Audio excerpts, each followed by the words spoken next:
Hello বন্ধুরা, আজকে আপনাদের সামনে আবার চলে আসলাম একটা নতুন গল্প নিয়ে। গল্পটা একটা ছোট্ট ছেলের, মাত্র 13 বছর বয়স। সে চায়ের দোকান করে। তো তার জীবনের গল্পটা নিয়ে আসলাম। তো আসেন শুরু করি গল্পটা। কিন্তু গল্প শুরু করার আগে আপনাদেরকে বলে দিই, গল্পটা যদি ভালো লাগে তাহলে ভিডিওটা শেয়ার করে দিবেন, আমার পেজটা সাবস্ক্রাইব করে দিবেন, ফলো করে দিবেন এবং যেতে পারেন গ্রুপে ছেড়ে দিবেন। তো চলেন দেরি না করে গল্পর দিকে আগে বেরি। রোদ তখন মাথার উপর। ধুলাই ভরা রাস্তার পাশে একটা পুরানো চায়ের দোকান।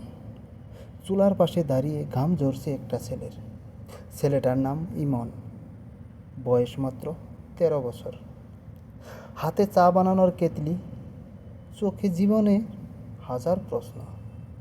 প্রতিদিন সকালে দোকান খুলে, কাপ ধয়, চা বানায়, টাকা গুনে। দুপুরে অন্য বাচ্চারা স্কুলে যায় আর সে চায়ের দোকানে স্যারদেরকে চা দেয়।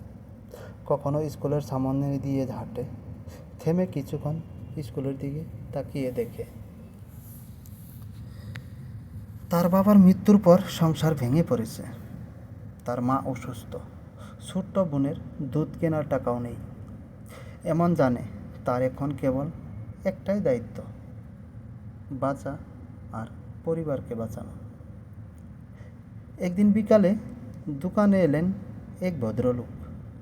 তিনি চা খেতে খেতে দেখলেন এমন খাতায় কিছু লিখছে। ভদ্রলোক দেখে হাসলেন আর বললেন, পড়তে চাও?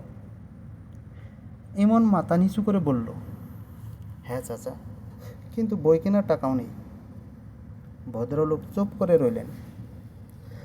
পরদিন সকালে তিনি আবার এলেন, হাতে একটা ব্যাগ।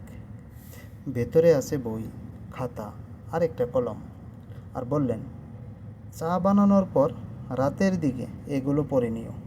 একদিন তুমি দোকান না, অফিস চালাবে।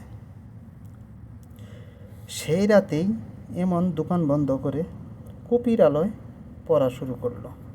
কপি মানে দোয়াত, আগের দিন আমরা দোয়াত বলতাম, ল্যাম্প। বছর কেটে গেল, সে হাল ছাড়েনি।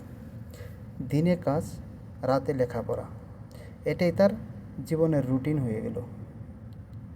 আজ এমন একজন শিক্ষক, নিজের স্কুলে দরিদ্র ছাত্রদের ফ্রি পড়ায়, আর চায়ের দোকানের পাশে দিয়ে যাওয়ার সময় থেমে দাঁড়ায়। চুলার ধোঁয়ায় তার চোখ ভিজে যায়, কিন্তু মুখে হাসি, কারণ সে জানে এখান থেকেই তার গল্প শুরু হয়েছিল।